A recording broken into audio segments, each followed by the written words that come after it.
ಹುಡುಕಾಟ ಪ್ರಾರಂಭಿಸಿದ್ದು within 2 hours ಒಳಗಡೆನೆ ಸೌಜನ್ಯ ಸಿಗ್ತಾಳೆ. ಆದ್ರೆ ಶವ ಆಗಿ ಅವಳ ಕೈಗಳನ್ನ ಅವಳದೇ ದುಪಟ್ಟ ಅಂಡ್ ID ಕಾರ್ಡ್ ಇಂದ ಮರಕ್ಕೆ ಕಟ್ಟಿರ್ತಾರೆ. And most brutal part is ಅವಳ ಯೋನಿ, ಅವಳ ಏನಿತ್ತು ಅದ್ರ ಒಳಗಡೆ 6 ಇಂಚ್ ಮಣ್ಣು ತುಂಬಿರ್ತಾರೆ. ಓ ಬಿಡಪ್ಪ, ನಮ್ ಪೊಲೀಸ್ ಅವ್ರಿಗೆ ತಮ್ಮ ಡ್ಯೂಟಿ ಮೇಲೆ ಎಷ್ಟೊಂದು ನಿಷ್ಠೆ ಇದೆ, ಒಂದೇ ದಿನದಲ್ಲಿ ಆರೋಪಿನ ಹಿಡಿದ್ ಬಿಟ್ರಲ್ಲ ಅಂತ ಪೊಲೀಸ್ ಅವ್ರ ಮೇಲೆ ಫುಲ್ ಒಂಥರ ಹೊಗಳ್ತಾ ಇರ್ತಾರೆ. ಆದ್ರೆ ಪಾಪ ಜನರಿಗೆ ಎಲ್ಲಿ ಗೊತ್ತಿತ್ತು ಈ ಕೇಸ್ ನ ರಿಯಲ್ ಆರೋಪಿ ಬೇರೆ ಯಾರೋ ಇದಾರೆ, ಪೊಲೀಸ್ ಅವರೇ ಈ ಕೇಸ್ ನ ಮಿಸ್ಲೀಡ್ ಮಾಡೋದಕ್ಕೆ ಸುಮ್ನೆ ಸಂತೋಷ್ನ ಅರೆಸ್ಟ್ ಮಾಡಿದ್ದಾರೆ ಅಂತ. ಪೊಲೀಸ್ ಅವರು ಈ ಕೇಸ್ ಅಲ್ಲಿ ಕರಪ್ಟ್ ಆಗಿದ್ದಾರೆ, ಪೊಲೀಸ್ ಅವರೇ ಸತ್ಯ ಮುಚ್ಚಿಡ್ಲಿಕ್ಕೆ ಟ್ರೈ ಮಾಡ್ತಿದ್ದಾರೆ. ಹಾಗಾಗಿ ಈ ಕೇಸ್ ನ ಇನ್ಮುಂದೆ ಪೊಲೀಸ್ ಅವರಲ್ಲದೆ CBI ಅವರು ಇನ್ವೆಸ್ಟಿಗೇಷನ್ ಮಾಡಬೇಕು, ಈ ಕೇಸ್ ನ CBI ಒಪ್ಸಿ ಅಂತ ಅಗೇನ್ ಪ್ರೊಟೆಸ್ಟ್ ಗಳು ಸ್ಟಾರ್ಟ್ ಆಗ್ತವೆ. ಸೌಜನ್ಯ ಕೇಸ್ ಒಂದೇ ಅಲ್ಲ, ನಾರಾಯಣ ಹಾಗೂ ಯಮುನಾ ಕೇಸಲ್ಲೂ, ವೇದವಲ್ಲಿ ಕೇಸಲ್ಲೂ, ಆ ಬ್ಯಾಂಕ್ ಮ್ಯಾನೇಜರ್ ನ ಕೇಸಲ್ಲೂ ಹಾಗೂ ಪದ್ಮಲತಾ ಕೇಸಲ್ಲೂ ಸೀದಾ ಡೈರೆಕ್ಟ್ ಡೌಟ್ ಬರೋದೆ ಊರಿನ ಗೌಡ್ರ ಮೇಲೆ. ಸೌಜನ್ಯ ಕೇಸ್ ಬಿಟ್ಟು ಆ ಇನ್ನೊಂದು ಕೇಸ್ ಯಾವುದು, ಅದಕ್ಕೂ ಸಂತೋಷ್ಗೂ ಏನ್ ಸಂಬಂಧ, ಅದ್ರಲ್ಲಿ ಯಾಕೆ ಸಂತೋಷ್ನ ಪೊಲೀಸ್ ಅವರು ಫಿಟ್ ಮಾಡಿದ್ರು ಅಂತ ಪ್ರತಿಯೊಂದು ಹೇಳ್ತೀನಿ. ನಾನು ಈ ಚಾನೆಲ್ ನ ಸ್ಟಾರ್ಟ್ ಮಾಡ್ದಾಗಿಂದ one of the most requested video ಬಂದು ಸೌಜನ್ಯ ಕೇಸ್ ಬಗ್ಗೆ. ಸರಿ, ನಮ್ ದೂತ ಸಭೆಯ ಪ್ರಜೆಗಳು ಇಷ್ಟೊಂದು ಕೇಳ್ತಿದಾರಲ್ಲ, ಈ ಒಂದು ಕೇಸ್ ಬಗ್ಗೆ ವಿಡಿಯೋ ಮಾಡುವ ಅಂತ ಸೌಜನ್ಯ ಕೇಸ್ ಬಗ್ಗೆ ನಾನು ರಿಸರ್ಚ್ ಸ್ಟಾರ್ಟ್ ಮಾಡಿದೆ. ಅಂಡ್ ಟ್ರಸ್ಟ್ ಮೀ, ಎಷ್ಟೊಂದು ಕಾಂಪ್ಲೆಕ್ಸ್ ಈ ಒಂದು ಕೇಸ್ ಇದೆ ಅಂತಂದ್ರೆ ನನ್ ತಲೆನೇ ಕೆಟ್ಬಿಡ್ತು. ಬಟ್ ಡೋಂಟ್ ವರಿ, ನಿಮ್ಗಂತೂ ಪ್ರತಿ ಒಂದನ್ನ ತುಂಬಾ ಸಿಂಪಲ್ ಆಗಿ ಅರ್ಥ ಮಾಡಿಸ್ತೇನೆ. ಅನ್ಕೊಳ್ಳಿ, ಒಂದು ಊರು, ಆ ಊರಲ್ಲಿ ಒಂದು ಗೌಡ್ರ ಕುಟುಂಬ ಇದೆ. ಅಂಡ್ ಆ ಗೌಡ್ರ ಕುಟುಂಬ ತುಂಬಾನೇ ಪವರ್ಫುಲ್, ಲೈಕ್ ನಾವು ಮೂವೀಸ್ ಅಲ್ಲಿ ನೋಡ್ತೀವಿ ಹಂಗೆ. ಸೊ ಗೌಡ್ರು ಊರು ಬಂದು ಧರ್ಮಸ್ಥಳ ಅಂತ. ಆ ಒಂದು ಊರಲ್ಲಿ ಇವ್ರಿಗೆ ಸಖತ್ ಕಂಟ್ರೋಲ್ ಇರುತ್ತೆ. ಈವನ್ ಅದೇ ಒಂದು ರೀಜನ್ ಅಲ್ಲಿ ಇರುವಂತಹ ಒಂದು ತುಂಬಾನೇ ಪಾಪ್ಯುಲರ್ ದೇವಸ್ಥಾನನು ಸಹ ಇವರೇ ಕಂಟ್ರೋಲ್ ಮಾಡ್ತಿರ್ತಾರೆ. ಆ ಒಂದು ದೇವಸ್ಥಾನ ಇಂದ ಈ ಗೌಡ್ರ ಕುಟುಂಬಕ್ಕೆ ಎಷ್ಟೊಂದು ದುಡ್ಡು ಬರ್ತಾ ಇರುತ್ತೆ ಅಂತಂದ್ರೆ, ಅದೇ ದುಡ್ಡಲ್ಲಿ ಇವರು ಬೇಜನ್ ಪ್ರೈವೇಟ್ ಪ್ರೈಮರಿ ಅಂಡ್ ಹೈಸ್ಕೂಲ್ಸ್ ನ ಸ್ಥಾಪನೆ ಮಾಡಿರ್ತಾರೆ, ಬೇಜನ್ ಪ್ರೈವೇಟ್ ಮೆಡಿಕಲ್ ಕಾಲೇಜಸ್ ಇರ್ತವೆ, ಅಂಡ್ ಬೇಜನ್ ಪ್ರೈವೇಟ್ ದೊಡ್ಡ ಹಾಸ್ಪಿಟಲ್ಸ್ ಇರ್ತವೆ. ಒಟ್ಟಲ್ಲಿ ಹೇಳ್ಬೇಕು ಅಂತಂದ್ರೆ ದುಡ್ಡಿನ ಸುರಿಮಳೆ ಇವ್ರಿಗೆ. ನೋಡಿ, ನಮ್ಮ ಭಾರತ ದೇಶದಲ್ಲಿ ಒಂದು ಕಾನೂನಿದೆ, ದ ರಿಲಿಜಿಯಸ್ ಎಂಡೋಮೆಂಟ್ ಆಕ್ಟ್ 1863 ಅಂತ. ಬೇಸಿಕಲಿ ಈ ಒಂದು ಕಾನೂನು ಏನ್ ಹೇಳುತ್ತೆ ಅಂತಂದ್ರೆ, ಭಾರತದಲ್ಲಿ ಯಾವ್ದೆಲ್ಲ ಹಿಂದೂ ಟೆಂಪಲ್ಸ್ ಇದಾವೋ ಅವೆಲ್ಲ ಗವರ್ಮೆಂಟ್ ಪ್ರಾಪರ್ಟಿ. ಆ ಹಿಂದೂ ಟೆಂಪಲ್ಸ್ ನ ಮ್ಯಾನೇಜ್ಮೆಂಟ್ ಎಲ್ಲ ಗವರ್ಮೆಂಟ್ ಕೈಗೆ ಹೋಗಿ ಗವರ್ಮೆಂಟ್ ಡಿಸೈಡ್ ಮಾಡುತ್ತೆ ಆ ಮ್ಯಾನೇಜ್ಮೆಂಟ್ ಅಲ್ಲಿ ಯಾರ್ ಕೆಲ್ಸಕ್ಕೆ ಇರಬೇಕು, ಯಾರ್ ಕೆಲ್ಸಕ್ಕೆ ಇರಬಾರ್ದು, ಅಂಡ್ ಆ ಟೆಂಪಲ್ ಇಂದ ಬರ್ತಿರುವಂತಹ ಡೊನೇಷನ್ ಅಮೌಂಟ್ ನ ಏನ್ ಮಾಡಬೇಕು ಅಂತ. ಸೊ ಈ ಒಂದು ಕಾನೂನಿನ ಪ್ರಕಾರ ಗವರ್ಮೆಂಟ್ ಇಂಡಿಯಾದಲ್ಲಿ ಇರುವಂತಹ ಆಲ್ಮೋಸ್ಟ್ ಎಲ್ಲಾ ಹಿಂದೂ ಟೆಂಪಲ್ಸ್ ನ ತನ್ನ ಕಂಟ್ರೋಲ್ ಅಲ್ಲಿ ತಗೋತಾ ಇರ್ಬೇಕಾದ್ರೆ ಗವರ್ಮೆಂಟ್ ಅಫಿಷಿಯಲ್ಸ್ ಧರ್ಮಸ್ಥಳ ಶ್ರೀ ಮಂಜುನಾಥ ದೇವಸ್ಥಾನಕ್ಕೂ ರೀಚ್ ಔಟ್ ಮಾಡ್ತಾರೆ. ಅಂಡ್ ಆಗ ಇಷ್ಟು ದಿನ ಟೆಂಪಲ್ ನ ಕಂಟ್ರೋಲ್ ಮಾಡ್ತಿದ್ದಂತಹ ಆ ಗೌಡ್ರ ಕುಟುಂಬ ಏನ್ ಹೇಳುತ್ತೆ ಗೊತ್ತಾ, ಇಲ್ಲ ಇದು ಹಿಂದೂ ಟೆಂಪಲ್ ಅಲ್ಲ, ಇದು ಜೈನ್ ಫ್ಯಾಮಿಲಿಗೆ ಬಿಲಾಂಗ್ ಮಾಡುವಂತಹ ಒಂದು ಪ್ರೈವೇಟ್ ಟೆಂಪಲ್ ಅಂತ ಹೇಳ್ತಾರೆ. ನಾನು ಇಷ್ಟು ದಿನ ಧರ್ಮಸ್ಥಳ ಶ್ರೀ ಮಂಜುನಾಥ ದೇವಸ್ಥಾನ ಒಂದು ಹಿಂದೂ ಟೆಂಪಲ್ ಅಂತ ಅನ್ಕೊಂಡಿದ್ದೆ. ಆದ್ರೆ ಈಗಷ್ಟೇ ನನಗೂ ಗೊತ್ತಾಗಿದ್ದು ಇದು ಹಿಂದೂ ಟೆಂಪಲ್ ಅಲ್ಲ, ಇದು ಒಂದು ಜೈನ್ ಫ್ಯಾಮಿಲಿಗೆ ಬಿಲಾಂಗ್ ಮಾಡುವಂತಹ ಪ್ರೈವೇಟ್ ಜೈನ್ ಟೆಂಪಲ್ ಅಂತ. ಸೊ ಹೀಗಾಗಿ ಗವರ್ಮೆಂಟ್ ಅಫಿಷಿಯಲ್ಸ್ ಏನೂ ಮಾಡಕ್ಕಾಗದೆ ಇವತ್ತಿನವರೆಗೂ ಈ ಒಂದು ಧರ್ಮಸ್ಥಳ ಶ್ರೀ ಮಂಜುನಾಥ ದೇವಸ್ಥಾನನ ಒಂದು ಪ್ರೈವೇಟ್ ಟ್ರಸ್ಟ್ ನಡೆಸ್ಕೊಂಡು ಹೋಗ್ತಿದೆ. ಅಂಡ್ ಆ ಪ್ರೈವೇಟ್ ಟ್ರಸ್ಟ್ ನ ಓನರ್ ಯಾರು, ಅದೇ ಗೌಡ್ರ ಕುಟುಂಬ. ನೋಡಿ, ನಾನು ಈ ವಿಡಿಯೋದಲ್ಲಿ ಯಾರ್ದು ರಿಯಲ್ ನೇಮ್ಸ್ ನ ಬಳಸ್ತಿಲ್ಲ. ಪ್ರೀವಿಯಸ್ಲಿ ಬೇರೆ ಯೂಟ್ಯೂಬರ್ಸ್ ತಮ್ಮ ವಿಡಿಯೋಸ್ ಅಲ್ಲಿ ರಿಯಲ್ ನೇಮ್ಸ್ ನ ಬಳಸಿದ್ದಾರೆ ಅನ್ನೋ ಒಂದೇ ಒಂದು ಕಾರಣಕ್ಕೆ ಅವ್ರ ವಿಡಿಯೋಸ್ ನ ಡಿಲೀಟ್ ಮಾಡಿಸಿದ್ದಾರೆ. ಸೊ ಅವ್ರ ಜೊತೆ ಆಗಿದ್ದು ನನ್ ಜೊತೆ ಆಗೋದ್ ಬೇಡ, ಸತ್ಯ ಮುಚ್ಚ ಹೋಗೋದು ನನ್ಗೆ ಇಷ್ಟ ಇಲ್ಲ. ಹಾಗಾಗಿ ನಾನು ಇಲ್ಲಿ ರಿಯಲ್ ನೇಮ್ಸ್ ನ ಬಳಸ್ತಿಲ್ಲ. ಆದ್ರೆ ನಾನು ಯಾರನ್ನ ಪಾಯಿಂಟ್ ಔಟ್ ಮಾಡಿ ಹೇಳ್ತಿದ್ದೀನಿ ಅನ್ನೋದು ಮಾತ್ರ ನಿಮಗೆ ತುಂಬಾ ಕ್ಲಿಯರ್ಲಿ ಅರ್ಥ ಆಗುತ್ತೆ. Don't worry.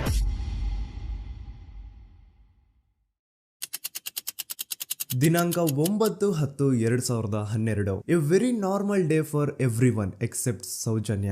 ಧರ್ಮಸ್ಥಳ ಹತ್ರ ಇರುವಂತಹ ಪಂಗಳ್ ಅನ್ನೋ ಒಂದು ಸಣ್ಣ ಹಳ್ಳಿಗೆ ಬಿಲಾಂಗ್ ಮಾಡುವಂತಹ ಸೌಜನ್ಯ ತುಂಬಾನೇ ಒಳ್ಳೆ ಹುಡುಗಿ. SDM ಕಾಲೇಜ್ ಆಫ್ ಉಜ್ರಿಯಲ್ಲಿ 2nd PUC ಓದ್ತಿದ್ದಂತಹ ಇವಳು ತುಂಬಾನೇ ಬ್ರೈಟ್ ಸ್ಟೂಡೆಂಟ್ ಕೂಡ. ಸೊ ಒಂದು ದಿನ ಅಂದ್ರೆ 9 ಅಕ್ಟೋಬರ್ 2012 ಬೆಳಿಗ್ಗೆ 7:30-8 ಗಂಟೆ ಹಾಗೆ ಆಸ್ ಯೂಶುವಲ್ ತನ್ನ ಕಾಲೇಜ್ ಹೋಗೋದಕ್ಕೆ ರೆಡಿ ಆಗ್ತಿರ್ತಾಳೆ. ಅವತ್ತು ಮಂಗಳವಾರದ ದಿನ ಅಂಡ್ ಅವತ್ತು ಲೋಕಲ್ ಫೆಸ್ಟಿವಲ್ ಬೇರೆ ಇರುತ್ತೆ, ಹೊಸ ಅಕ್ಕಿ ಅಂತ. ಈ ಒಂದು ಲೋಕಲ್ ಫೆಸ್ಟಿವಲ್ ದಿನ ಮನೆ ಒಳಗಡೆ ಏನೇ ಅಡುಗೆ ಮಾಡಿದ್ರು ಹೊಸ ಅಕ್ಕಿನೇ ಬಳಸಬೇಕು. ಸೊ ಹೊಸ ಅಕ್ಕಿ ತಂದು ಬ್ರೇಕ್ಫಾಸ್ಟ್ ನ ರೆಡಿ ಮಾಡೋಷ್ಟ್ರಲ್ಲಿ ಸೌಜನ್ಯ ಅವ್ರ ತಾಯಿ ತುಂಬಾ ಲೇಟ್ ಮಾಡ್ತಾರೆ. ಸೊ ಕಾಲೇಜ್ಗೆ ಲೇಟ್ ಆಗ್ತಿದೆ ಅಂತ ಈ ಸೌಜನ್ಯ ಟಿಫಿನ್ ಸಹ ಮಾಡದೆ ಹಾಗೆ ಹೋಗ್ತಾಳೆ. ಅವಳ ತಲೆಯಲ್ಲಿ ಏನಿತ್ತು ಅಂತಂದ್ರೆ, ಹೆಂಗೋ ಇವತ್ತು ಲೋಕಲ್ ಫೆಸ್ಟಿವಲ್ ಬೇರೆ ಇದೆ, ಹಾಗಾಗಿ ಮೇ ಬಿ ಕಾಲೇಜು ಬೇಗ ಬಿಡ್ಬೋದು, ಸೊ ಮಧ್ಯಾಹ್ನ ಡೈರೆಕ್ಟ್ ಮನೆಗೆ ಬಂದು ಊಟ ಮಾಡುವ ಬಿಡು ಅಂತ ಅವಳು ಅನ್ಕೊಂಡಿರ್ತಾಳೆ. ಆದ್ರೆ ಕಾಲೇಜ್ ಹೋಗಾದ್ಮೇಲೆ ಗೊತ್ತಾಗುತ್ತೆ ಅವತ್ತು ಅವಳಿಗೆ ಸ್ಪೆಷಲ್ ಕ್ಲಾಸಸ್ ಬೇರೆ ಇದೆ ಅಂತ. ಸೌಜನ್ಯ ಬ್ರೇಕ್ಫಾಸ್ಟ್ ಕೂಡ ಮಾಡಿರಲ್ಲ ಅಂಡ್ ಲಂಚ್ ಬಾಕ್ಸ್ ಕೂಡ ತಂದಿರಲ್ಲ. ಹಾಗಾಗಿ ಲಂಚ್ ಟೈಮ್ ಅಲ್ಲಿ ಸೌಜನ್ಯನ ಒಬ್ಳು ಫ್ರೆಂಡ್ ಜಾನ್ವಿ ತಾನ್ ತಂದಿರುವಂತಹ ಲಂಚ್ ಬಾಕ್ಸ್ ಅಲ್ಲಿ ಒಂದಿಷ್ಟು ಲಂಚ್ ನ ಆಫರ್ ಮಾಡ್ತಾಳ. ಆದ್ರೆ ಸೌಜನ್ಯ ಪರವಾಗಿಲ್ಲ ನೀನ್ ತಿನ್ನು, ನಾನ್ ಮನೆಗೆ ಹೋಗ್ಬಿಟ್ಟು ಊಟ ಮಾಡ್ಕೊಂತೀನಿ ಅಂತ ಹೇಳ್ತಾಳ. ಸುಮಾರು ಮಧ್ಯಾಹ್ನದ 3:45ಕ್ಕೆ ಕಾಲೇಜ್ ಬಿಡುತ್ತೆ. ಸೌಜನ್ಯ ಕಾಲೇಜ್ ಇಂದ ಬಸ್ ಅಲ್ಲಿ ಬಂದು ನೇತ್ರಾವತಿ ಬಸ್ ಸ್ಟಾಪ್ ಹತ್ರ ಇಳ್ಕೋತಾಳ. ಅವಳ ಜೊತೆ ಅವಳ ಕ್ಲಾಸ್ ಮೇಟ್ಸ್ ಅಂಡ್ ಫ್ರೆಂಡ್ಸ್ ಎಲ್ಲ ಇರ್ತಾರೆ. ಸೊ ಅವ್ರಿಗೆಲ್ಲ ಬಾಯ್ ಹೇಳ್ಬಿಟ್ಟು ಸೌಜನ್ಯ ತನ್ನ ಮನೆ ಕಡೆಗೆ ಹೊರಡ್ತಾಳ.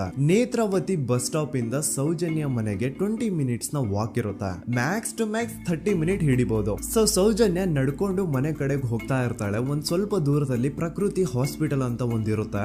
ಅಲ್ಲಿನ ಸೆಕ್ಯೂರಿಟಿ ಗಾರ್ಡ್ ಸೌಜನ್ಯ ನಡ್ಕೊಂಡು ಹೋಗ್ತಾ ಇರೋದನ್ನ ನೋಡ್ತಾನೆ ಕೂಡ.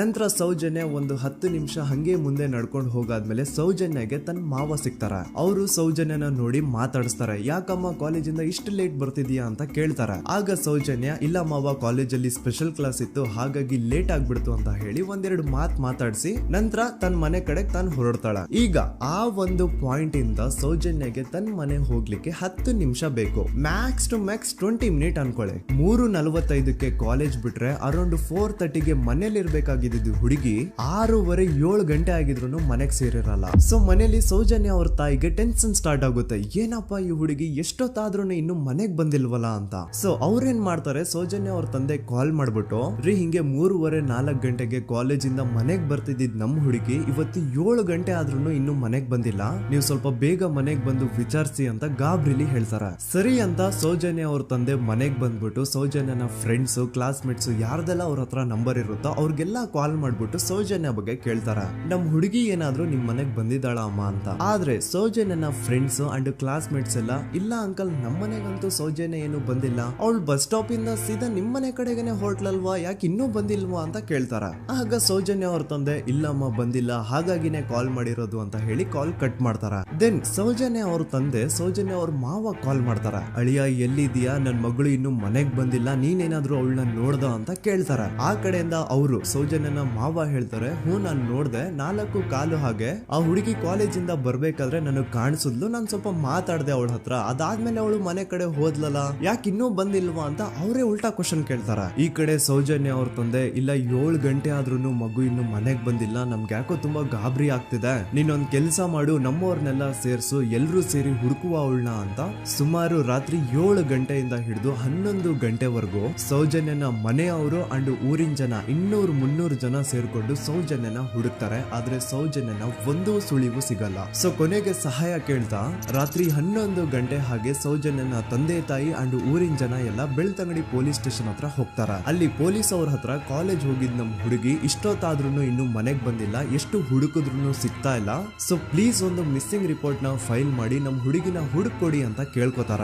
ಆದ್ರೆ ಪೊಲೀಸ್ ಅವರು ಒಪ್ಪಲ್ಲ. ಇಲ್ಲ ಯಾವುದೇ ಪರ್ಸನ್ ಮಿಸ್ಸಿಂಗ್ ಆದ್ರೆ ಆಫ್ಟರ್ 24 ಅವರ್ಸ್ ಆದ್ಮೇಲೆ ರಿಪೋರ್ಟ್ ಫೈಲ್ ಮಾಡಕ್ಕಾಗೋದು. ಸೊ ನೀವ್ ಒಂದ್ ಕೆಲ್ಸ ಮಾಡಿ, ಈಗ ಮನೆಗ್ ಹೋಗಿ ನಾಳೆ ಬೆಳಿಗ್ಗೆವರೆಗೂ ನೋಡಿ, ನಾಳೆ ಬೆಳಿಗ್ಗೆವರೆಗೂ ನಿಮ್ ಮಗಳು ನಿಮ್ ಮನೆಗ್ ಬಂದಿಲ್ಲ ಅಂತಂದ್ರೆ ಆಗ ಬಂದ್ಬಿಟ್ಟು ಮಿಸ್ಸಿಂಗ್ ರಿಪೋರ್ಟ್ ನ ಫೈಲ್ ಮಾಡಿಸಿ ಅಂತ ಹೇಳಿ ಕಳಿಸ್ತಾರ. ಆಗ ಆಲ್ಮೋಸ್ಟ್ ಮಿಡ್ ನೈಟ್ ಆಗಿರೋದ್ರಿಂದ ಅಂಡ್ ಮಳೆ ಬೇರೆ ತುಂಬಾ ಜೋರಾಗಿ ಬರ್ತಾ ಇರುತ್ತೆ. ಸೊ ಈ ಸಿಚುವೇಶನ್ ಅಲ್ಲಿ ಸೌಜನ್ಯನ ಹುಡುಕ್ಲಿಕ್ಕೆ ಆಗಲ್ಲ. ನಾಳೆ ಬೆಳಿಗ್ಗೆ ಸೇರ್ಕೊಂಡು ಅಗೇನ್ ಎಲ್ರು ಸೌಜನ್ಯನ ಹುಡುಕುವ ಅಂತ ಸೌಜನ್ಯನ ಮನೆಯವರು ಅಂಡ್ ಊರಿನ ಜನ ಎಲ್ರು ತಮ್ಮ ಮನೆಗೆ ಹೋಗ್ಬಿಡ್ತಾರ. ನೆಕ್ಸ್ಟ್ ದಿನ ಅಂದ್ರೆ 10 ಅಕ್ಟೋಬರ್ 2012 ಬುಧವಾರದ ದಿನ ಬೆಳಿಗ್ಗೆ 10 ಗಂಟೆ ಹಾಗೆ ಸೌಜನ್ಯನ ಮನೆಯವರು ಅಂಡ್ ಊರಿನ 200-300 ಜನ ಸೇರ್ಕೊಂಡು ಅಗೇನ್ ಸೌಜನ್ಯಗೋಸ್ಕರ ಹುಡುಕಾಟ ಸ್ಟಾರ್ಟ್ ಮಾಡ್ತಾರ. ಹುಡುಕಾಟ ಪ್ರಾರಂಭಿಸಿದ್ದು ವಿತಿನ್ 2 ಅವರ್ಸ್ ಒಳಗಡೆನೆ ಸೌಜನ್ಯ ಸಿಗ್ತಾಳೆ. ಆದ್ರೆ ಶವ ಆಗಿ ಆ 200-300 ಊರಿನ ಜನ ಎಲ್ಲ ಸೇರ್ಕೊಂಡು ಏನ್ ಸೌಜನ್ಯನ ಹುಡುಕ್ತಾ ಇದ್ರು ಅದರಲ್ಲಿ ಯಾರೋ ಒಬ್ರಿಗೆ ಸೌಜನ್ಯನ ಮನೆಯಿಂದ ಕೇವಲ 10 ನಿಮಿಷ ದೂರದಲ್ಲಿರುವಂತಹ ಒಂದು ಹಳ್ಳನ ದಡದಲ್ಲಿ ಸೌಜನ್ಯ ಮೃತದೇಹ ಸಿಗುತ್ತಾ. ಈಗ ಸತ್ತಿರುವಂತಹ ಸೌಜನ್ಯನ ಡೆಡ್ ಬಾಡಿ ಯಾವ ಒಂದು ಕಂಡೀಷನ್ ಅಲ್ಲಿ ಇತ್ತು ಅಂತ ಹೇಳ್ತೀನಿ, ಸ್ವಲ್ಪ ಗಮನ ಇಟ್ಟು ಕೇಳಿಸ್ಕೊಳ್ಳಿ. ಅವಳ ಕೈಗಳನ್ನ ಅವಳದೇ ದುಪಟ್ಟ ಅಂಡ್ ID ಕಾರ್ಡ್ ಇಂದ ಮರಕ್ಕೆ ಕಟ್ಟಿರ್ತಾರ.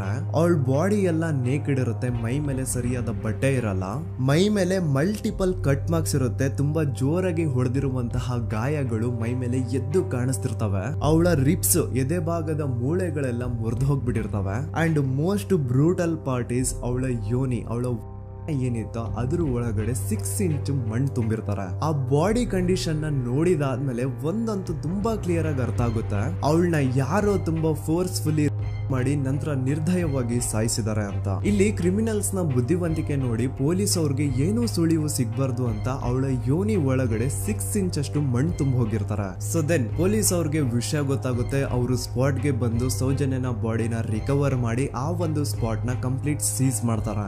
ಒಬ್ಳು ಸಾಮಾನ್ಯ ಮಿಡಲ್ ಕ್ಲಾಸ್ ಹುಡುಗಿ, ಒಬ್ಳು ವೆರಿ ಬ್ರೈಟ್ ಸ್ಟೂಡೆಂಟ್ ನ ಈ ಮಟ್ಟಿಗೆ ಇಷ್ಟು ನಿರ್ದಯವಾಗಿ ಸಾಯಿಸಿರೋದು ಯಾರು? ಇನ್ ಕೇಸ್ ಏನಾದ್ರೂ ಈ ಕ್ರೈಮ್ ಮಾಡಿದವನು ಸಿಕ್ಕಿ ಬಿದ್ರೆ ಅವನ್ನ ಸುಮ್ನೆ ಬಿಡಬಾರ್ದು ಅಂತ ಜನ ಆಕ್ರೋಶ ವ್ಯಕ್ತಪಡಿಸ್ತಾರೆ. ಅಂಡ್ ಗೆಸ್ ವಾಟ್, ನಮ್ ಪೊಲೀಸ್ ಅವರು ಇಷ್ಟೊಂದು ಫಾಸ್ಟ್ ಆಗಿ ಇನ್ವೆಸ್ಟಿಗೇಷನ್ ಕಂಪ್ಲೀಟ್ ಮಾಡ್ತಾರೆ ಅಂತ ನಾನಂತೂ ಎಕ್ಸ್ಪೆಕ್ಟ್ ಮಾಡಿರ್ಲಿಲ್ಲ. ಅಂಡ್ ಈವನ್ ಈ ಒಂದು ವಿಷಯದಿಂದ ಊರಿನ ಜನನು ಶಾಕ್ ಆಗ್ತಾರೆ. ಸೌಜನ್ಯ ಬಾಡಿ ಸಿಕ್ಕಿದ್ದ ನೆಕ್ಸ್ಟ್ ದಿನ ಅಂದ್ರೆ 11 ಅಕ್ಟೋಬರ್ 2012 ಸಂಜೆ 5 ಗಂಟೆ ಹಾಗೆ ಯಾರು ಸೌಜನ್ಯನ ಪಂಡು ಮರ್ಡರ್ ಮಾಡಿದ್ನೋ ಆ ಕ್ರಿಮಿನಲ್ ಕೂಡ ಸಿಕ್ಕಿ ಬೀಳ್ತಾನೆ. ಈಗ ನೀವು ಥಿಂಕ್ ಮಾಡ್ಬೋದು, ಸೌಜನ್ಯನ ಯಾರು ಮರ್ಡರ್ ಮಾಡಿದ್ರು ಅಂಡ್ ಯಾರ ಕ್ರೈಮ್ ನ ಮಾಡಿದ್ರು ಅವನು ನೆಕ್ಸ್ಟ್ ದಿನಾನೇ ಸಿಕ್ಕಿ ಬಿದ್ದ. ಹಾಗಿದ್ರೆ ಈ ಕೇಸ್ ಯಾವಾಗ್ಲೂ ಕ್ಲೋಸ್ ಆಗ್ಬಿಡ್ಬೇಕಿತ್ತು. ಆದ್ರೂ ಸ್ಟಿಲ್ ಇವತ್ತಿನ ದಿನವರೆಗೂ ಯಾಕೆ ಈ ಕೇಸ್ ಪದೇ ಪದೇ ನ್ಯೂಸ್ ಅಲ್ಲಿ ಬರುತ್ತೆ ಅಂದ್ರೆ, ನಮ್ ದೂತ ಸಭೆಯ ಪ್ರಜೆಗಳೇ ರೆಡಿ ಆಗಿ, ಆರೋಪಿ ಸಿಕ್ಕಾದ್ಮೇಲೆ ಈ ಕೇಸು ಕ್ಲೋಸ್ ಆಗಿಲ್ಲ. ಆಕ್ಚುಲಿ ಈ ಕೇಸು ಓಪನ್ ಆಗಿದ್ದೆ ಈಗ. ನೋಡಿ, ಸೌಜನ್ಯನ ಬಾಡಿ ಸಿಕ್ಕಿದ್ದು ನೆಕ್ಸ್ಟ್ ದಿನ ಅಂದ್ರೆ 11 ಅಕ್ಟೋಬರ್ 2012 PSI ಯೋಗೇಶ್ ಅವರು ಯಾರನ್ನ ಈ ಕೇಸಲ್ಲಿ ಅರೆಸ್ಟ್ ಮಾಡಿದ್ರು ಅಂದ್ರೆ ಆತನ ಹೆಸರು ಬಂದು ಸಂತೋಷ್ ರಾವ್. 28-29 ವಯಸ್ಸಿರುವಂತಹ Santosh Rao first of all ಧರ್ಮಸ್ಥಳದವನು ಅಲ್ವೇ ಅಲ್ಲ, ಅವನು ಶೃಂಗೇರಿ ಅವನು. ಸಂತೋಷ್ ರಾವ್ ನ ತಂದೆ ಸ್ಕೂಲ್ ಟೀಚರು ಅಂಡ್ ತಾಯಿ ಹೌಸ್ ವೈಫ್.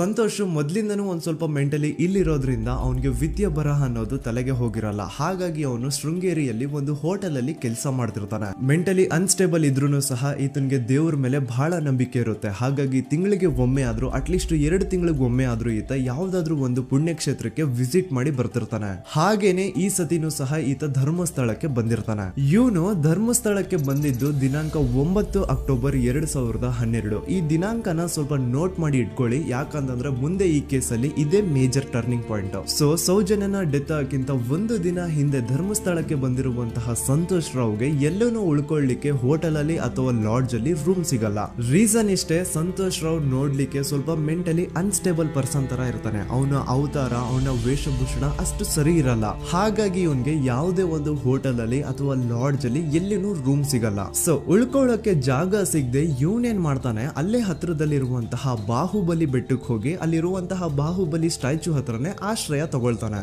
ಅಂಡ್ 1-2 ದಿನ ಅವನು ಅಲ್ಲೇ ಉಳ್ಕೋತಾನೆ ಕೂಡ. ಡೇ ಟೈಮ್ ಅಲ್ಲಿ ಧರ್ಮಸ್ಥಳಕ್ಕೆ ಬಂದು ಧರ್ಮಸ್ಥಳ ಶ್ರೀ ಮಂಜುನಾಥ ದೇವಸ್ಥಾನದಲ್ಲಿದ್ದು ಅಲ್ಲೇ ಪ್ರಸಾದ ಊಟ ಎಲ್ಲ ಮಾಡಿ ನಂತರ ನೈಟ್ ಆಗ್ತಿದ್ದಂಗೆ ಬಾಹುಬಲಿ ಬೆಟ್ಟಕ್ಕೆ ಹೋಗಿ ಆ ಸ್ಟ್ಯಾಚು ಹತ್ರನೇ ಮಲ್ಕೊಳ್ತಿರ್ತಾನೆ.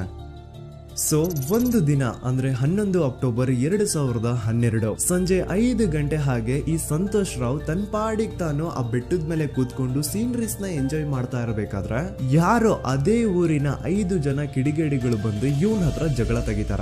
ಈ 5 ಜನ ಯಾರು ಅಂತ ನಂತರ ಹೇಳ್ತೇನೆ. ಸೊ ಈ 5 ಜನ ಕಿಡಿಗೇಡಿಗಳು ಸಂತೋಷ್ ರಾವ್ ಹತ್ರ ಜಗಳ ತೆಗೆದು ಅವನ ಅವಾಚ್ಯ ಶಬ್ದಗಳಿಂದ ಬೈದು ಅವನ್ನ ಹೊಡೆದು, ಅಷ್ಟೇ ಸಾಲದೆ ಆ 5 ಜನ ಸಂತೋಷ್ ರಾವ್ನ ಪೊಲೀಸ್ ಸ್ಟೇಷನ್ಗೆ ಎಳ್ಕೊಂಡ್ ಬಂದು ಇವನು ನಾವು ಬಾಹುಬಲಿ ಬೆಟ್ಟಕ್ಕೆ ಅಂತ ಹೋಗಿದ್ರೆ ಅಲ್ಲಿ ನಮ್ಮ ಮೇಲೆ ಅಟ್ಯಾಕ್ ಮಾಡ್ದ, ಇವ್ನು ನೋಡ್ಲಿಕ್ಕೂ ಸಹ ಒಳ್ಳೆ ಸೈಕೋ ಕಿಲ್ಲರ್ ಇದ್ದಂಗಿದಾನೆ, ನಮ್ಗೆ ಯಾಕೋ ನಿನ್ನೆ ನಮ್ಮೂರಲ್ಲಿ ನಡೆದಿರುವಂತಹ ಘಟನೆ ಆ ಸೌಜನ್ಯನ ಮರ್ಡರ್ ಇವನೇ ಮಾಡಿದಾನೆ ಅಂತ ಡೌಟ್ ಬರ್ತಿದೆ ಅಂತ ಆ 5 ಜನ ಕಿಡಿಗೇಡಿಗಳು ಸಂತೋಷ್ ರಾವ್ನ ಪೊಲೀಸ್ ಅವ್ರ ಹತ್ರ ಹಾಕೊಡ್ತಾರೆ. ಅಂಡ್ ಪೊಲೀಸ್ ಅವರು ಕೂಡ ಎಂತವ್ರು ನೋಡಿ, ಯಾರೋ 5 ಜನ ಕಿಡಿಗೇಡಿಗಳು ಬಂದು ಇವನೇ ಕೊಲೆ ಮಾಡಿದಾನೆ ಅಂತ ಹೇಳಿದ ತಕ್ಷಣ ಹಿಂದೆ ಮುಂದೆ ಕ್ರಾಸ್ ಚೆಕ್ ಮಾಡದೆ ಸಂತೋಷ್ ರಾವ್ನ ಅರೆಸ್ಟ್ ಮಾಡಿ ಸೌಜನ್ಯ ಕೇಸ್ನ ಆರೋಪಿ ಸಿಕ್ಕಿದಾನೆ ಅಂತ ಎಲ್ಲಾ ಕಡೆ ಘೋಷಣೆ ಮಾಡ್ಬಿಡ್ತಾರ. ಜನರಿಗೆ ಈ ಕಡೆ ಒಂಥರ ನೆಮ್ಮದಿ, ಓ ಬಿಡಪ್ಪ ನಮ್ ಪೊಲೀಸ್ ಅವ್ರಿಗೆ ತಮ್ಮ ಡ್ಯೂಟಿ ಮೇಲೆ ಎಷ್ಟೊಂದು ನಿಷ್ಠೆ ಇದೆ, ಒಂದೇ ದಿನದಲ್ಲಿ ಆರೋಪಿನ ಹಿಡಿದ್ಬಿಟ್ರಲ್ಲ ಅಂತ ಪೊಲೀಸ್ ಅವ್ರ ಮೇಲೆ ಫುಲ್ ಒಂಥರ ಹೊಗಳ್ತಾ ಇರ್ತಾರೆ. ಆದ್ರೆ ಪಾಪ ಜನರಿಗೆ ಎಲ್ಲಿ ಗೊತ್ತಿತ್ತು ಈ ಕೇಸ್ ನ ರಿಯಲ್ ಆರೋಪಿ ಬೇರೆ ಯಾರೋ ಇದಾರೆ, ಪೊಲೀಸ್ ಅವರೇ ಈ ಕೇಸ್ ನ ಮಿಸ್ಲೀಡ್ ಮಾಡೋದಕ್ಕೆ ಸುಮ್ನೆ ಸಂತೋಷ್ ನ ಅರೆಸ್ಟ್ ಮಾಡಿದ್ದಾರೆ ಅಂತ. ಸೊ ಸಂತೋಷ್ ರಾವ್ ಒಂದು ಹುಡುಗಿಯ ರೇಪ್ ಅಂಡ್ ಮರ್ಡರ್ ಕೇಸ್ ಅಲ್ಲಿ ಅರೆಸ್ಟ್ ಆಗಿದ್ದಾನೆ ಅನ್ನೋ ವಿಷಯ ಸಂತೋಷ್ ನ ತಾಯಿಗೆ ಗೊತ್ತಾದಾಗ ಅವ್ರ ಪಾಪ ನೋವಲ್ಲಿ ಕುರ್ಗಿ ಸಾಯ್ತಾರ. ಅಂಡ್ ಇನ್ನು ಅವ್ರ ತಂದೆ ಒಂದು ಕಡೆ ಪಾಪ ಹೆಂಡತಿನ ಕಳ್ಕೊಂಡಿರುವಂತಹ ನೋವು, ಇನ್ನೊಂದು ಕಡೆ ಮಗ ನೋಡಿದ್ರೆ ಯಾವ್ದೋ ಫಾಲ್ಸ್ ಕೇಸ್ ಅಲ್ಲಿ ಅರೆಸ್ಟ್ ಆಗಿದ್ದಾನೆ. ಈ ಕಡೆ ಕೇಸ್ ನ ಇನ್ವೆಸ್ಟಿಗೇಷನ್ ನಡೀತಾ ಇದೆ. ಅಂಡ್ ಇಲ್ಲಿ ನಾನು PSI ಯೋಗೇಶ್ ಅವ್ರ ಬಗ್ಗೆ ಅಂತೂ ಮೆನ್ಷನ್ ಮಾಡ್ಲೇಬೇಕು. ಈ ಪೊಲೀಸ್ ಆಫೀಸರು ಗೊತ್ತಿದ್ದು ಈ ತಪ್ಪನ ಮಾಡಿದ್ರು ಅಥವಾ ಗೊತ್ತಿಲ್ದೇನೆ ಈ ತಪ್ಪನ ಮಾಡಿದ್ರು ನನ್ಗಂತೂ ಗೊತ್ತಿಲ್ಲ.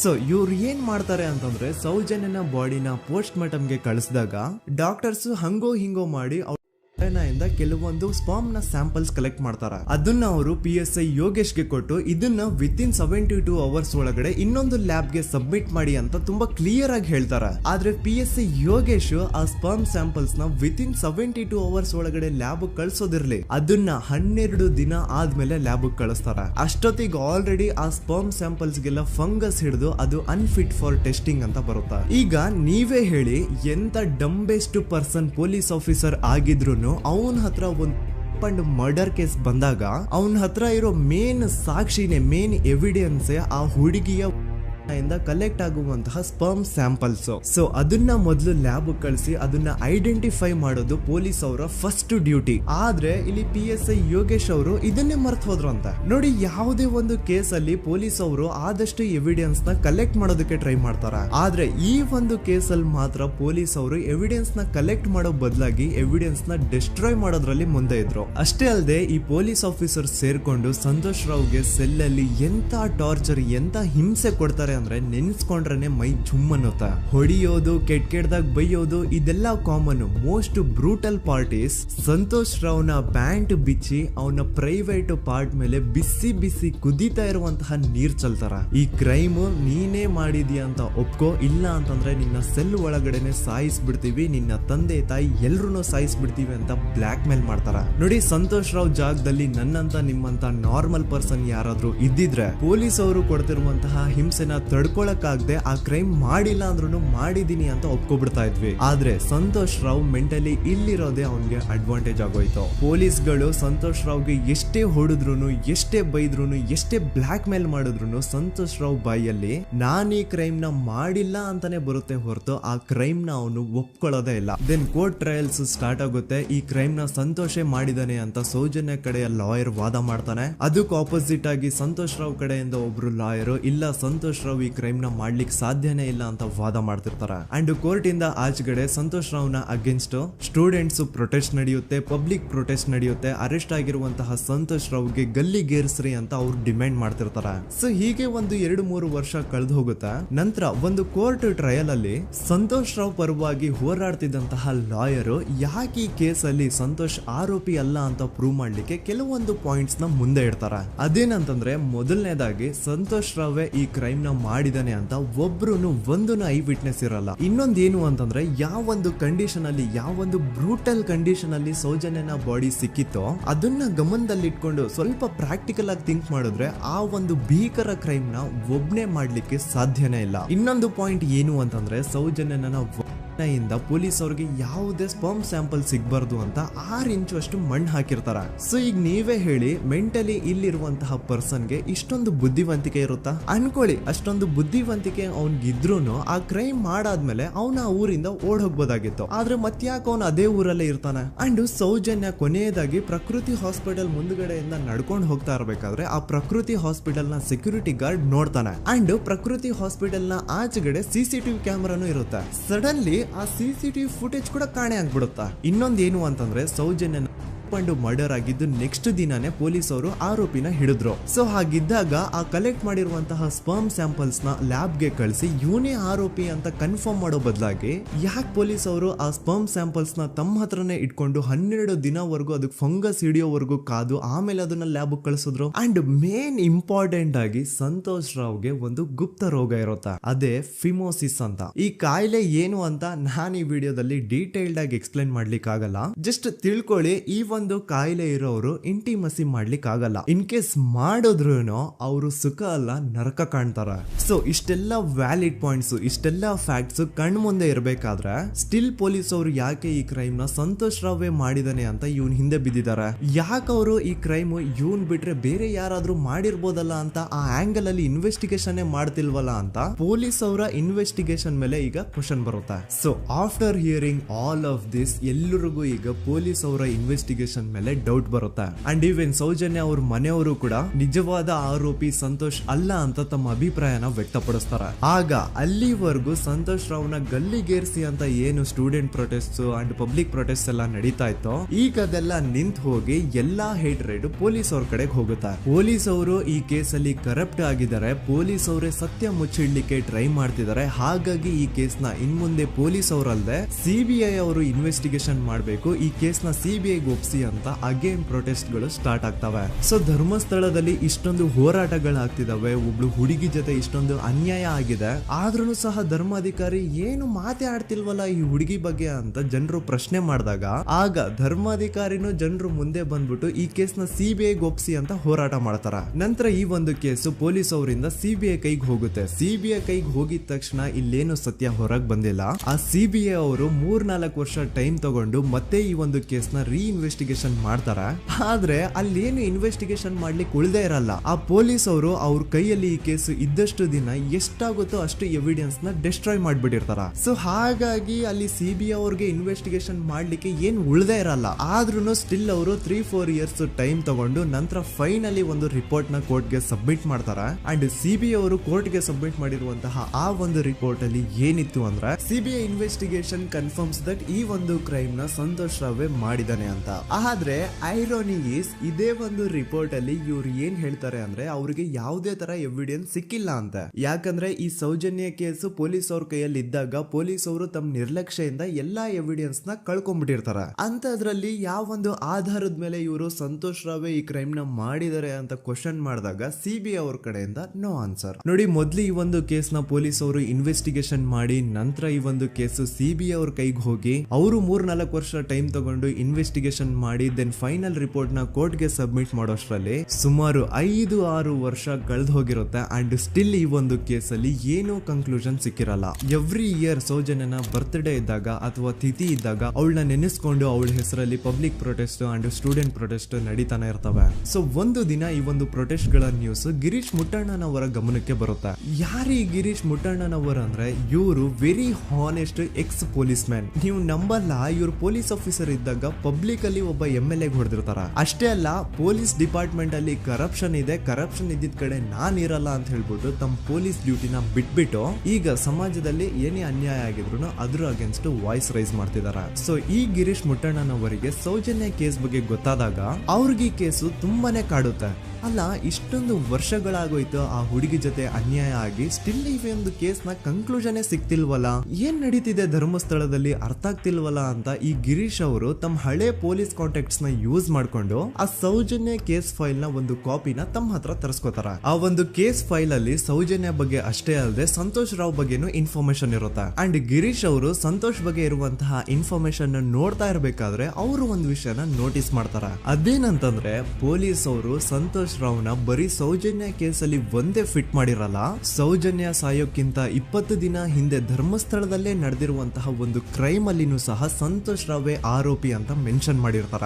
ಸೊ ಸೌಜನ್ಯ ಕೇಸ್ ಬಿಟ್ಟು ಆ ಇನ್ನೊಂದು ಕೇಸ್ ಯಾವುದು, ಅದಕ್ಕೂ ಸಂತೋಷ್ಗೂ ಏನ್ ಸಂಬಂಧ, ಅದ್ರಲ್ಲಿ ಯಾಕೆ ಸಂತೋಷ್ನ ಪೊಲೀಸ್ ಅವರು ಫಿಟ್ ಮಾಡಿದ್ರು ಅಂತ ಪ್ರತಿಯೊಂದು ಹೇಳ್ತೀನಿ. ಆದ್ರೆ ನಾನಿಲ್ಲಿ ಯಾರ್ದು ರಿಯಲ್ ನೇಮ್ಸ್ ನ ಬಳಸಲ್ಲ. ಯಾಕಂದ್ರೆ ಮುಂದೆ ಕೇಸಲ್ಲಿ ತುಂಬಾ ದೊಡ್ಡ ಪವರ್ಫುಲ್ ವ್ಯಕ್ತಿಗಳ ಹೆಸರುಗಳು ಬರ್ತವೆ. ಅಂಡ್ ನನ್ ವಿಡಿಯೋ ಯೂಟ್ಯೂಬ್ ಇಂದ ಡಿಲೀಟ್ ಆಗೋದು ನನ್ಗೆ ಇಷ್ಟ ಇಲ್ಲ. ಹಾಗಾಗಿ ನಾನಿಲ್ಲಿ ಯಾರ್ದು ರಿಯಲ್ ನೇಮ್ಸ್ ನ ಬಳಸ್ತಿಲ್ಲ. ಬಟ್ ಯಾರ ಬಗ್ಗೆ ಹೇಳ್ತಿದ್ದೀನಿ ಅಂತ ಒಂದ್ ಸ್ವಲ್ಪ ನೀವೇ ಅರ್ಥ ಮಾಡ್ಕೊಳ್ಳಿ. ನೋಡಿ, ಧರ್ಮಸ್ಥಳದಲ್ಲಿ ಮಾಫಿಯಾ ಕೈಂಡ್ ಆಫ್ ನಡೆಸ್ತಿರುವಂತಹ ಒಂದು ವೆರಿ ಪವರ್ಫುಲ್ ಗೌಡ್ರು ಕುಟುಂಬ ಇದೆ. ಇವ್ರ ಹತ್ರ ಬೇಜನ್ ಆಸ್ತಿ, ಬೇಜನ್ ದುಡ್ಡು, ಬೇಜನ್ ಪವರ್, ಬೇಜನ್ ಇನ್ಫ್ಲೂಯೆನ್ಸ್ ಎಲ್ಲಾನು ಇದೆ. ಆ ಊರಲ್ಲಿ ಈ ಗೌಡ್ರು ಕುಟುಂಬದ್ದು ಎಷ್ಟೊಂದು ಕಂಟ್ರೋಲ್ ಇದೆ ಅಂತಂದ್ರೆ ಅವ್ರನ್ನ ಎದುರು ಹಾಕೊಳ್ಳೋರೆ ಯಾರು ಇಲ್ಲ. ಅಂಡ್ ಈ ಒಂದು ಗೌಡ್ರು ಕುಟುಂಬ ಒಂದು ಪ್ರೈವೇಟ್ ಟ್ರಸ್ಟ್ ಹೆಸರಲ್ಲಿ ಒಂದು ವೆರಿ ಪಾಪ್ಯುಲರ್ ದೇವಸ್ಥಾನನ ಸುಮಾರು ವರ್ಷಗಳಿಂದ ತಲೆ ಮಾರುಗಳಿಂದನೂ ನಡ್ಸ್ಕೊಂಡ್ ಬಂದಿರ್ತಾರ. ಅದೇ ಒಂದು ದೇವಸ್ಥಾನದಲ್ಲಿ 60 ವರ್ಷ ವಯಸ್ಸಾಗಿರುವಂತಹ ನಾರಾಯಣ ಅನ್ನೋ ಒಬ್ಬ ವ್ಯಕ್ತಿ ಮಾವುತನಾಗಿ ಕೆಲಸ ಮಾಡ್ತಿರ್ತಾನೆ. ನಾರಾಯಣ ಅವ್ರ ತಂದೆನೂ ಅದೇ ದೇವಸ್ಥಾನದಲ್ಲಿ ಮಾವುತಾಗಿ ಕೆಲಸ ಮಾಡ್ತಾ ಇದ್ರು, ಅವ್ರ ತಂದೆನೂ ಅದೇ ದೇವಸ್ಥಾನದಲ್ಲಿ ಮಾವುತಾಗಿ ಕೆಲಸ ಮಾಡ್ತಾ ಇದ್ರು. ಸೊ ಹೀಗೆ ತಲೆ ಮಾರುಗಳಿಂದ ಮಾವುತಾಗಿನೇ ನಾರಾಯಣನ ಕುಟುಂಬ ಆ ಒಂದು ದೇವಸ್ಥಾನದಲ್ಲಿ ಕೆಲಸ ಮಾಡ್ತಾ ಇರುತ್ತೆ. ಸೊ ಒಮ್ಮೆ ತುಂಬಾ ವರ್ಷಗಳ ಹಿಂದೆ ನಾರಾಯಣ ಅವ್ರ ತಂದೆ ಆ ದೇವಸ್ಥಾನದಲ್ಲಿ ಮಾವುತಾಗಿ ಕೆಲಸ ಮಾಡ್ತಾ ಇರ್ಬೇಕಾದ್ರೆ ಆಗಿನ ದೇವಸ್ಥಾನದ ಧರ್ಮಾಧಿಕಾರಿ ಆ ಮಾವುತನ ಕೆಲ್ಸದ ಮೇಲೆ ಇರುವಂತಹ ನಿಷ್ಠೆ, ಅವನ ನಿಯತ್ತು ಅಂಡ್ ತಲೆಮಾರುಗಳಿಂದ ಅವರು ದೇವಸ್ಥಾನಕ್ಕೆ ಸಲ್ಲಿಸ್ತಿರುವಂತಹ ಸೇವೆನ ಮೆಚ್ಚಿ ಆ ಧರ್ಮಾಧಿಕಾರಿ ಆ ನಾರಾಯಣ ಅವ್ರ ತಂದೆ ಆ ಮಾವುತನಿಗೆ ಒಂದು ಜಮೀನ್ ಕೊಡ್ತಾರೆ ಆಸ್ ಎ ಗಿಫ್ಟ್ ಆಗಿ. ಸೊ ಈಗ ಫ್ಲಾಶ್ ಬ್ಯಾಕ್ ಇಂದ ಒಂದ್ ಸ್ವಲ್ಪ ಮುಂದೆ ಬರುವ 2010-11ರಲ್ಲಿ ಯಾವೊಂದು ಜಮೀನ ಆಗಿನ ಧರ್ಮಾಧಿಕಾರಿ ನಾರಾಯಣ ಅವ್ರ ತಂದೆಗೆ ಆಸ್ ಎ ಗಿಫ್ಟ್ ಆಗಿ ಕೊಟ್ಟಿದ್ರು, ಈಗ ನಾರಾಯಣ ಅವ್ರ ತಂದೆ ಸತ್ ಹೋಗಿ ಆ ಒಂದು ಜಮೀನು ನಾರಾಯಣ ಹೆಸರಿಗೆ ಆಗಿರುತ್ತೆ. ಅಂಡ್ ಆಗಷ್ಟೇ ಗೊತ್ತಾಗುತ್ತೆ ಆ ಜಮೀನ ವೆರಿ ಆಪೋಸಿಟ್ ಒಂದು ದೊಡ್ಡ ಹೈವೇ ಬರ್ತಿದೆ ಅಂಡ್ ಅದರಿಂದ ಜಮೀನ ರೇಟು 10 ಪಟ್ಟು ಜಾಸ್ತಿ ಆಗುತ್ತೆ ಅಂತ. ಸೊ ಈ ವಿಷಯ ಗೊತ್ತಾಗಿ ನೋಡಿ ದಾನ ಮಾಡದಂತಹ ಧರ್ಮಾಧಿಕಾರಿ ಅಂತೂ ಸತ್ ಹೋದ್ರು, ಆದ್ರೆ ಅವ್ರ ಮುಂದಿನ ಪೀಳಿಗೆ ಅವ್ರಿಗೆ ಈ ಜಮೀನ್ ಮೇಲೆ ಕಣ್ಬಿದ್ದು ನಾರಾಯಣ ಅವ್ರ ಹತ್ರ ಆ ಜಾಗನ ವಾಪಸ್ ಕೇಳ್ತಾರ. ಆದ್ರೆ ನಾರಾಯಣ ಕೊಡಲ್ಲ. ಇಲ್ಲ ನಾನ್ ಯಾಕೆ ಕೊಡ್ಲಿ, ನಮ್ ತಂದೆಯಿಂದ ಸಿಕ್ಕಿರುವಂತಹ ಜಮೀನ್ ಇದು, ನಮ್ ತಂದೆಯ ಕೊನೆ ಗುರುತು ಇದು ನನ್ನ ಹತ್ರ ಇರೋದು, ಸೊ ಇದನ್ನ ನಾನ್ ಯಾವುದೇ ಕಾರಣಕ್ಕೂ ಬಿಟ್ಕೊಡಲ್ಲ ಅಂತ ಆ ಗೌಡ್ರು ಕುಟುಂಬನ ನಾರಾಯಣ ಎದುರು ಹಾಕೋತಾರ.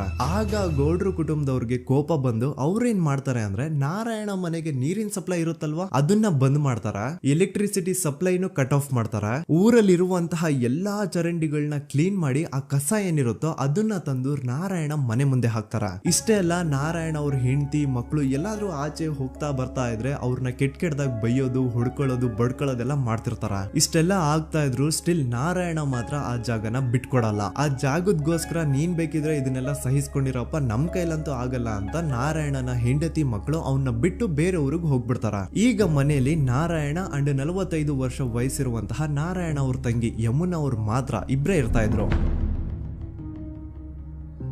ಸೊ ಒಂದೊಳ್ಳೆ ಅವಕಾಶ ನೋಡ್ಕೊಂಡು 21 ಸೆಪ್ಟೆಂಬರ್ 2012 ಮನೆಯಲ್ಲಿ ನಾರಾಯಣ ಹಾಗೂ ಯಮುನಾ ಇರ್ಬೇಕಾದ್ರೆ ಯಾರೋ ಮನೆ ಒಳಗಡೆ ನುಗ್ಗಿ ನಾರಾಯಣನ್ಗೆ ಹೊಡೆದು ಯಮುನಾಗೂ ಸಹ ಹೊಡೆದು ನಂತರ ಅವಳು ಮಾಡಿ ದೆನ್ ನಾರಾಯಣ ಹಾಗೂ ಯಮುನನ ತಲೆನ ಒಂದು ರುಬ್ಬಗುಂಡಿಂದ ಚಚ್ಚಿ ಸಾಯಿಸ್ಬಿಡ್ತಾರ. ಈ ಕೊಲೆ ಆಗಿದ್ದು ಕಳ್ಳತನಗೋಸ್ಕರ ಅಂತ ಪೊಲೀಸ್ ಅವರು ತಮ್ಮ ರಿಪೋರ್ಟ್ ಅಲ್ಲಿ ಬರೀತಾರ. ಆದ್ರೆ ಪಾಯಿಂಟ್ ಏನ್ ಗೊತ್ತಾ, ಆ ಮನೇಲಿ ಒಂದ್ ಸ್ವಲ್ಪನೂ ಹಣ ಆಗ್ಲಿ ಅಥವಾ ಬಂಗಾರ ಆಗ್ಲಿ ಕಳ್ಳತನ ಆಗಿರಲ್ಲ. ಕಳ್ಳತನ ಆಗಿರೋದು ಕೇವಲ ಆ ಮೇನ್ ರೋಡ್ ಅಲ್ಲಿ ಇದ್ದಂತಹ ಪ್ರಾಪರ್ಟಿ ಪೇಪರ್ಸ್.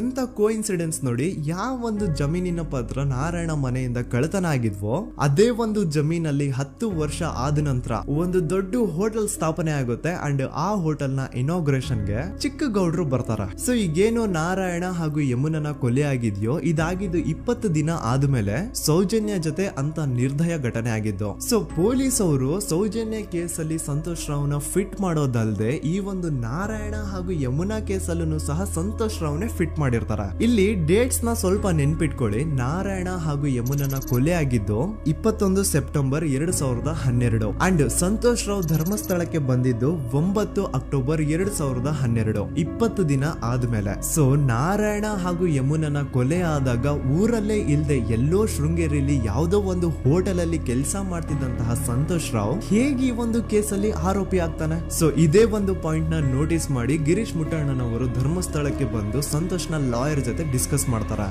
ದೆನ್ ಫೈನಲಿ ಏನೋ ತಪ್ಪು ಮಾಡದೆ ಸುಳ್ಳು ಆರೋಪಗಳಿಂದ ಕರಪ್ಟ್ ಪೊಲೀಸ್ ಆಫೀಸರ್ಸ್ ನ ಮಿಸ್ಲೀಡಿಂಗ್ ಇನ್ವೆಸ್ಟಿಗೇಷನ್ ಇಂದ ಸಂತೋಷ್ ರಾವ್ ತನ್ನ ಜೀವನದ 8-10 ವರ್ಷನ ಜೈಲಲ್ಲಿ ಕಳೆದು ಫೈನಲಿ ರಿಲೀಸ್ ಆಗ್ತಾನೆ. ಒಂಥರ ಈ ಕೇಸಿಂದ ಸಂತೋಷ್ ರಾವ್ನ ಇಡೀ ಲೈಫ್ ಸ್ಪಾಯ್ಲ್ ಆಗೋಯ್ತು.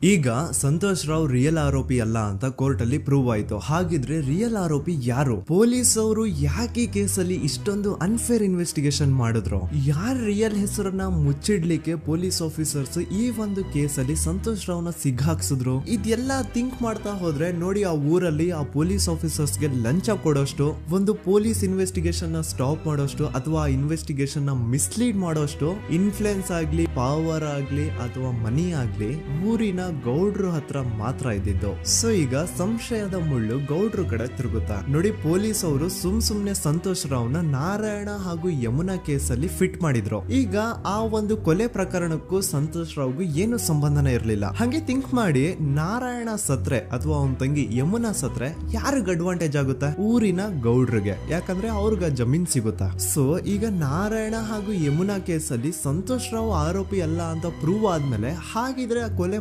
ಮಾಡ್ದವ್ರು ಯಾರು ಅಂತ ಹಾಗೆ ಥಿಂಕ್ ಮಾಡಿದ್ರೆ ಗಿರೀಶ್ ಮುಟ್ಟಣ್ಣನವರಿಗೆ ಆ ಊರಿನ ಗೌಡ್ರ ಮೇಲೆ ಡೌಟ್ ಬರುತ್ತೆ. ಅದೇ ಒಂದು ಡೌಟ್ ಅಲ್ಲಿ ಗಿರೀಶ್ ಮುಟ್ಟಣ್ಣನವರು ಮಹೇಶ್ ತಿಮ್ರೊಡ್ಡಿ ಅಂತ ಇನ್ನೊಬ್ರ ಜೊತೆ ಸೇರ್ಕೊಂಡು ಈ ಹಿಂದೆ ಆ ಒಂದು ಊರಲ್ಲಿ ಆ ಧರ್ಮಸ್ಥಳದಲ್ಲಿ ಈ ಊರಿನ ಗೌಡ್ರು ಯಾವ್ದಾವ್ದೆಲ್ಲ ಕ್ರೈಮ್ಗಳು ಮಾಡಿದಾರೆ ಅಂತ ಊರಿನ ಜನರಿಂದ ತಿಳ್ಕೊತಾರ. ನಂತರ ಆ ಊರಿನ ಜನ ಯಾವ್ದಾವ್ದೆಲ್ಲ ಮ್ಯಾಟರ್ಸ್ ಹೇಳಿದ್ರು ಆ ಕೇಸ್ ಫೈಲ್ಸ್ ನೆಲ್ಲ ತಿರುಗಿಸಿ ಮುರುಗಿಸಿ ನೋಡಿದಾಗ ನೀವು ನಂಬಲ್ಲ, ಸೌಜನ್ಯ ಕೇಸ್ ಏನೇನು ಅಲ್ಲ, ಅದಕ್ಕಿಂತ ಭೀಕರ ಕೊಲೆಗಳು ಧರ್ಮಸ್ಥಳದಲ್ಲಿ ಆಗಿವೆ ಅಂಡ್ ಎಲ್ಲಾ ಕೊಲೆಗಳ ಹಿಂದೆ ಗೌಡ್ರು ಕುಟುಂಬದ್ದೇ ಕೈ ಇದೆ ಅಂತ ಎದ್ದು ಕಾಣಿಸುತ್ತೆ.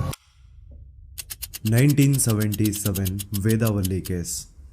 ಧರ್ಮಸ್ಥಳ ಹತ್ತಿರ SDM ಪ್ರೈಮರಿ ಅಂಡ್ ಹೈಸ್ಕೂಲ್ ಅಂತ ಒಂದು ಸ್ಕೂಲ್ ಇರುತ್ತೆ. ಅಂಡ್ ಈ ಒಂದು ಪ್ರೈವೇಟ್ ಸ್ಕೂಲ್ ಬೇರೆ ಯಾರ್ದು ಅಲ್ಲ, ಆ ಗೌಡ್ರು ಕುಟುಂಬದ. ಈ ಸ್ಕೂಲ್ ಅಲ್ಲಿ 1977 ಅಲ್ಲಿ ವೇದಾವಲ್ಲಿ ಅಂತ ಒಬ್ರು ಟೀಚರ್ ವರ್ಕ್ ಮಾಡ್ತಿರ್ತಾರ.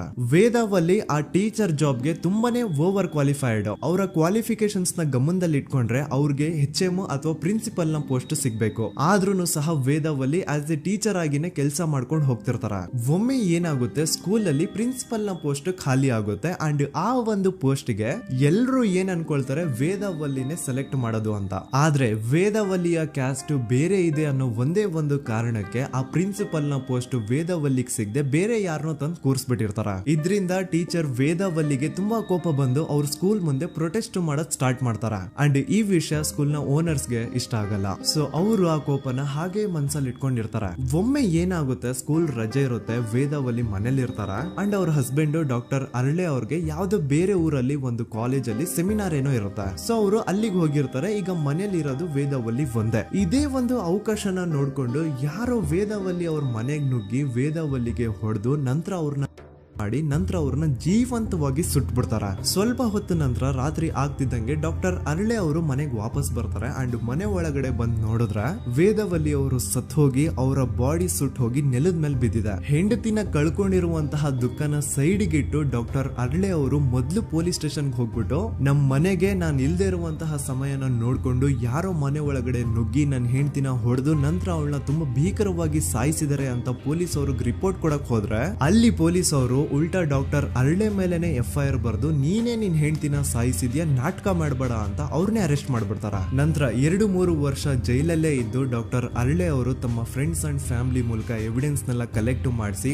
ತಾನ ಕೊಲೆನ ಮಾಡಿಲ್ಲ, ತನ್ನ ಹೆಂಡತಿನ ಸಾಯಿಸಿಲ್ಲ ಅಂತ ಕೋರ್ಟ್ ಅಲ್ಲಿ ಪ್ರೂವ್ ಮಾಡ್ಕೊಂಡು ಜೈಲಿಂದ ರಿಲೀಸ್ ಆಗ್ತಾರ. ಸೊ ಈಗ ಡಾಕ್ಟರ್ ಅರಳೆ ಅವರು ಈ ಒಂದು ಕ್ರೈಮ್ ನ ಮಾಡಿಲ್ಲ ಅಂತಂದ್ರೆ ವೇದಾವಲ್ಲಿನ ಅಷ್ಟು ಭೀಕರವಾಗಿ ಸಾಯಿಸಿದವ್ರು ಯಾರು, ಈ ವಿಷಯ ಇವತ್ತಿನವರೆಗೂ ಗೊತ್ತಾಗಿಲ್ಲ.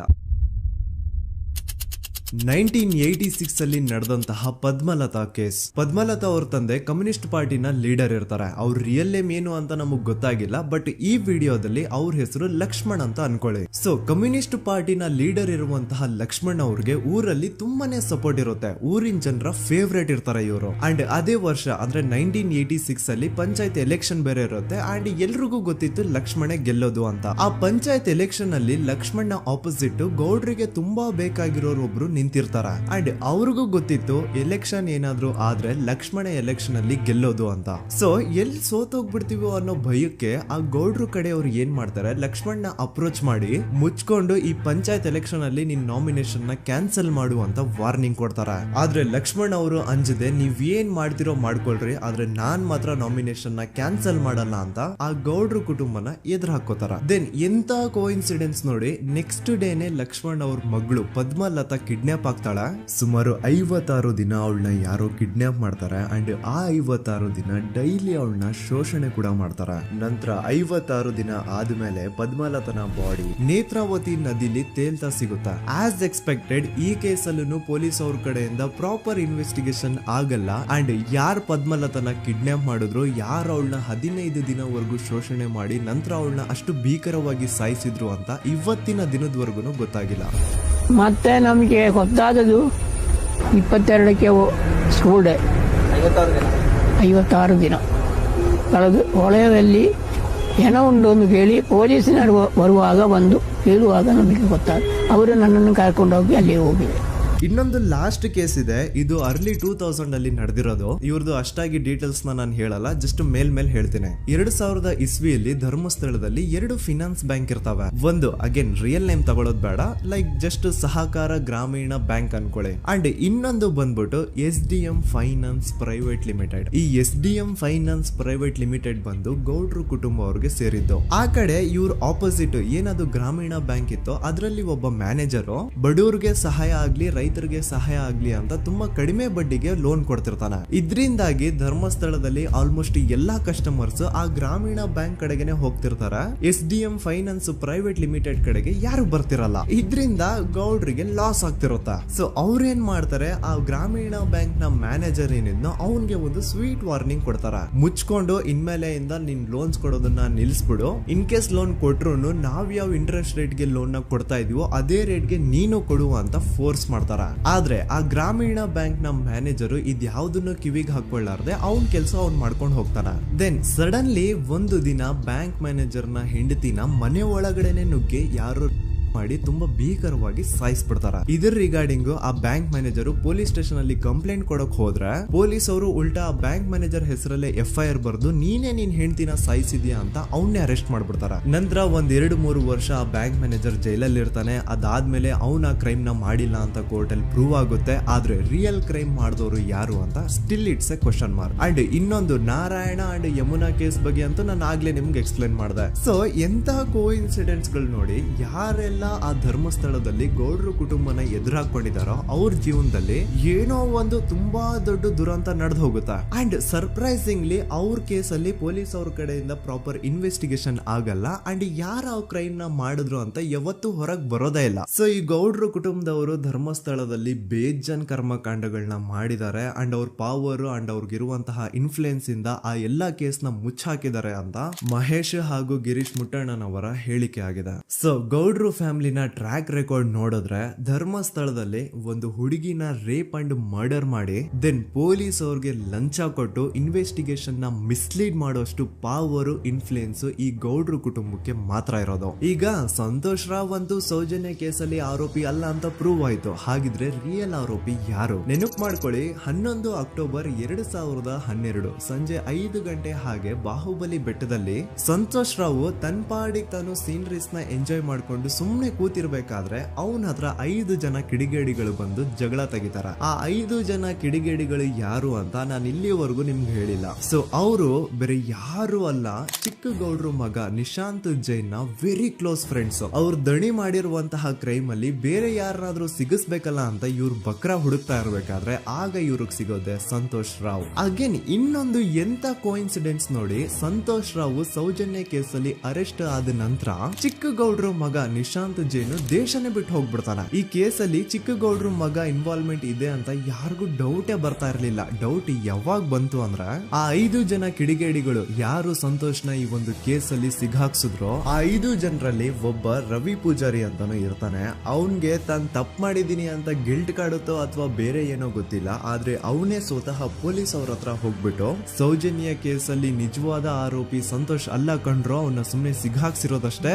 ನಿಜವಾದ ಆರೋಪಿಗಳು ಚಿಕ್ಕ ಗೌಡ್ರು ಮಗ ನಿಶಾಂತ್ ಜೈನ್ ಅಂಡ್ ಅವನ್ ಫ್ರೆಂಡ್ಸ್ ಸೂರಜ್, ಕಿರಣ್ ಅಂಡ್ ಕಣ್ಮಣಿ ಅಂತ. ಈ ಎಲ್ಲಾ ವಿಷಯನ ರವಿ ಪೂಜಾರಿ ಪೊಲೀಸ್ ಅವ್ರಿಗೆ ತಿಳಿಸ್ತಾನೆ. ಅಗೇನ್ ಎಂತ ಒಂದು ಕೋಇನ್ಸಿಡೆನ್ಸ್ ನೋಡಿ, ಈ ವಿಷಯಗಳನ್ನ ಊರಿನ ಜನರು ಮುಂದೆ ಹೇಳಿದಂತಹ ರವಿ ಪೂಜಾರಿ ಆಕಸ್ಮಿಕವಾಗಿ ಸತ್ ಹೋಗ್ಬಿಡ್ತಾನೆ. ಇವನು ಹೇಳಿದ್ದು ನಿಜ ಅಂತ ಜನರಿಗೆ ಯಾವಾಗ ಕನ್ಫರ್ಮ್ ಆಗುತ್ತೆ ಅಂದ್ರೆ ಸೌಜನ್ಯಗೆ ತುಂಬಾ ಹತ್ರವಾದವ್ರು ಒಬ್ರು ಯಶೋಧ ಅನ್ನೋರು ಕೋರ್ಟ್ ಅಲ್ಲಿ ಬಂದ್ಬಿಟ್ಟು ಸೌಜನ್ಯ ಕೊಲೆ ಆಗಿದ್ದ ದಿನ ಆ ಒಂದು ಸ್ಪಾಟ್ ಅಲ್ಲಿ ನಾನು ಈ 3 ಜನರನ್ನ ನೋಡಿದ್ದೆ ಅಂತ ಸಾಕ್ಷಿ ಹೇಳ್ತಾರೆ. ಈಗ ಎಲ್ಲಾ ಡಾಟ್ಸ್ ನ ಕನೆಕ್ಟ್ ಮಾಡ್ತಾ ಹೋದ್ರೆ ಸೌಜನ್ಯ ಕೇಸ್ ಒಂದೇ ಅಲ್ಲ, ನಾರಾಯಣ ಹಾಗೂ ಯಮುನಾ ಕೇಸಲ್ಲೂ, ವೇದವಲ್ಲಿ ಕೇಸಲ್ಲೂ, ಆ ಬ್ಯಾಂಕ್ ಮ್ಯಾನೇಜರ್ ನ ಕೇಸಲ್ಲೂ ಹಾಗೂ ಪದ್ಮಲತಾ ಕೇಸಲ್ಲೂ ಸೀದಾ ಡೈರೆಕ್ಟ್ ಡೌಟ್ ಬರೋದೆ ಊರಿನ ಗೌಡ್ರ ಮೇಲೆ. I really want to appreciate Kudla rampage YouTube channel, third eye YouTube channel, Girish ಮುಟ್ಟಣ್ಣನವರು ಸರ್ ಹಾಗೂ ಮಹೇಶ್ ಅವರು ಅಂಡ್ ಆಲ್ ಅದರ್ಸ್. ಇವರ ಕಾನ್ಸ್ಟೆಂಟ್ ಎಫರ್ಟ್ಸ್ ಇಂದಾನೆ ಸತ್ಯ ಏನಂತ 1 by 1 ಹೊರಗೆ ಬರ್ತಿದೆ. And they are trying their level best to catch real criminals.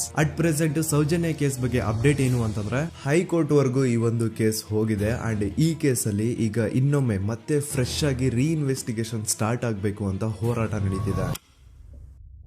ಸುದೂತ ಪ್ರಜೆಗಳೇ, ಇದಾಗಿತ್ತು ಸೌಜನ್ಯ ಕೇಸ್ ಬಗ್ಗೆ ನಮ್ಮ ಒಂದು ಡೀಟೇಲ್ಡ್ ವಿಡಿಯೋ. ಈ ವಿಡಿಯೋದಲ್ಲಿ ನನ್ನಿಂದ ಎಲ್ಲಾದ್ರೂ ಏನಾದ್ರೂ ಚಿಕ್ಕ ಪುಟ್ಟ ಇನ್ಫಾರ್ಮೇಶನ್ ಮಿಸ್ ಆಗಿದ್ರೆ ಅಥವಾ ಮಿಸ್ಟೇಕ್ ಆಗಿದ್ರೆ ಅದನ್ನ ದಯವಿಟ್ಟು ಕಮೆಂಟ್ ಸೆಕ್ಷನ್ ಅಲ್ಲಿ ಹೈಲೈಟ್ ಮಾಡಿ. ಈ ವಿಡಿಯೋ ಯಾವಾಗ ಯೂಟ್ಯೂಬ್ ಇಂದ ಡಿಲೀಟ್ ಆಗುತ್ತೋ ನನ್ಗಂತೂ ಗೊತ್ತಿಲ್ಲ. ಸೊ ಪ್ಲೀಸ್ ಆದಷ್ಟು ಬೇಗ ಇದನ್ನ ಎಲ್ಲಾ ಕಡೆ ಶೇರ್ ಮಾಡಿ. ಓಕೆ ಪ್ರಜೆಗಳೇ, ಇವತ್ತಿಗಿಷ್ಟು ಸಾಕು ಅನ್ಕೊಳ್ತೀನಿ. ನಾನು ನಿಮ್ಮ ದೂತ ಸಮೀರ್ MD. ಮತ್ತೆ ಸಿಗ್ತೀನಿ ನೆಕ್ಸ್ಟ್ ವಿಡಿಯೋದಲ್ಲಿ.